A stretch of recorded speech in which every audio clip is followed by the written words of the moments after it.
nous sommes au parc animalier de Merlet, près de Chamonix.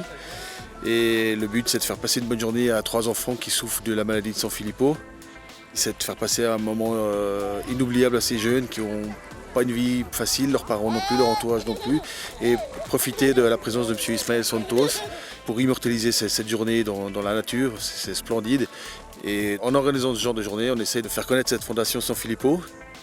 Il y a des antennes en Espagne, en France, en Suisse. On a la chance aujourd'hui d'avoir le représentant de l'Espagne et de la Suisse.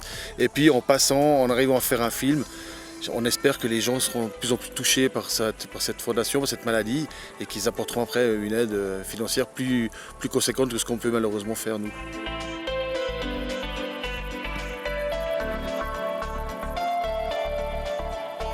Alors tout d'abord Léo, Fabrice et moi Christine, voilà.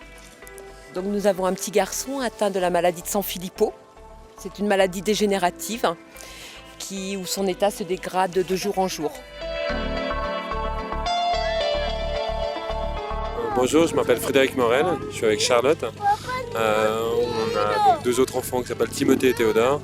Et on a créé la Fondation Sanfilippo en 2008 suite au diagnostic posé sur Charlotte, qui est atteinte donc de cette maladie de Sanfilippo.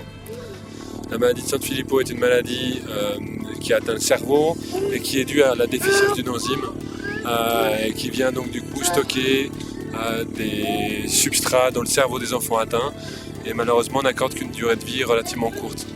Donc notre combat avec mon épouse était de créer cette fondation pour soutenir la recherche et essayer de sensibiliser l'opinion publique à la problématique des maladies rares et donc de Sanfilippo.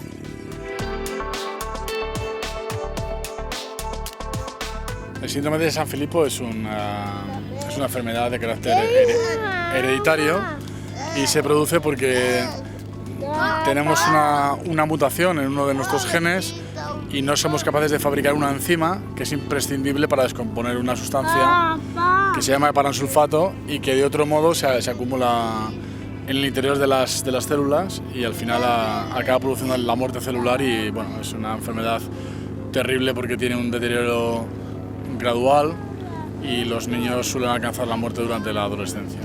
Por eso tenemos muy poco tiempo para conseguir cosas. La problématique de Sanfilippo, c'est que c'est une maladie où il y a très peu de patients. On est à peu près 10 patients en Suisse, 150 en France. Donc de facto, ça implique que la recherche n'est malheureusement pas encore très active et du moins en tout cas qu'on n'a pas de traitement aujourd'hui pour ces enfants atteints. Donc l'issue est toujours fatale à ce jour. Alors, heureusement par la mobilisation des parents comme Emilio en Espagne, comme d'autres familles aux États-Unis ou en France ou en Suisse, on arrive à stimuler la recherche et à faire en sorte de financer des programmes de recherche pour essayer de donner de l'espoir aux familles d'enfants atteints.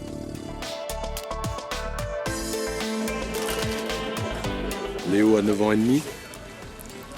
Donc on a eu le diagnostic, il avait l'âge de 3 ans. Et donc depuis maintenant presque 7 ans, on vit la maladie de Sanfilippo au quotidien. Avec ses joies, ses difficultés. Et son quotidien. Son quotidien. C'est vrai qu'aujourd'hui il arrive à 10 ans, il est en train de perdre la marche. Il a perdu la parole à l'âge de 5 ans et demi. Les nuits sont très difficiles, il ne dort plus la nuit. Petit à petit, Léo perd sa joie de vivre, peut plus faire de poney, ne peut plus se déplacer. Et voilà, on parle de fauteuil roulant. Donc aujourd'hui, c'est une dégénérescence lente du système nerveux.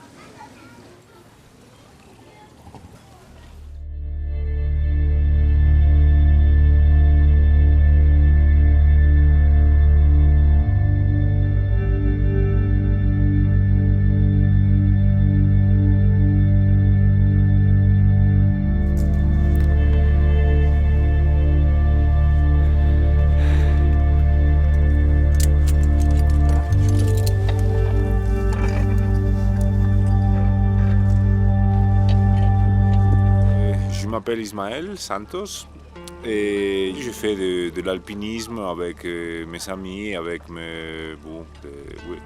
surtout de mes amis parce que c'est une passion. Mon passion c'est la montagne et faire des sommets, faire de l'escalade, de nouvelles voies, voyager, connaître de nouvelles cultures. Mais la montagne, c'est vraiment ma passion.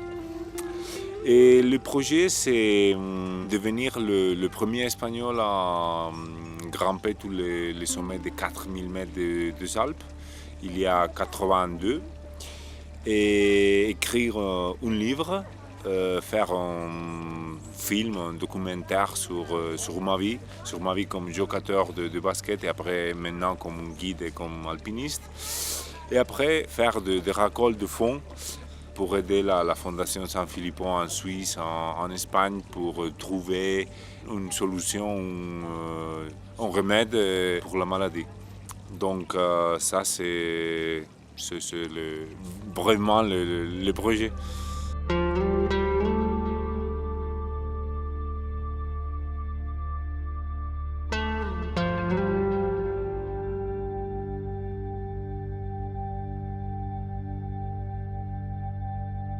Pour moi, c'est beaucoup plus qu'arriver au sommet, que dire que j'ai fait cette voie ou que j'ai fait ce sommet. C'est vraiment une école de vie et j'ai trouvé beaucoup de valeurs et de principes et c'est ça que je voudrais transmettre. Donc je pense qu'il faut aider les gens qui ont des problèmes, les enfants, les familles. Donc ça c'est mon objectif.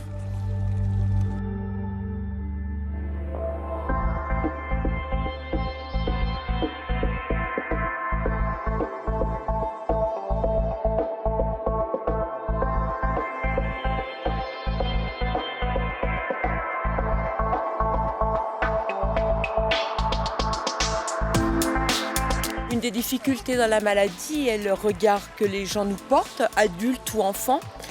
Ça peut être un regard méchant, où les gens ne comprennent pas, ont peur. On ne regarde même pas Léo, on ne lui adresse pas la parole, pas un bonjour. Le vide autour de nous, voilà.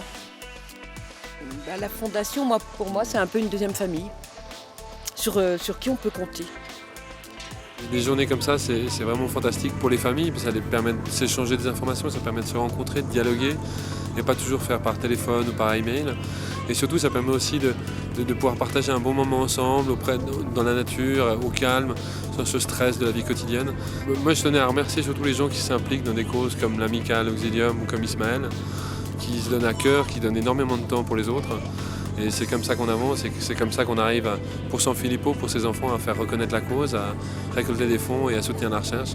C'est grâce à l'implication des gens, donc ça c'est primordial de les remercier. C'est vrai qu'aujourd'hui, la maladie de San Filippo, comme d'autres maladies, la recherche avance.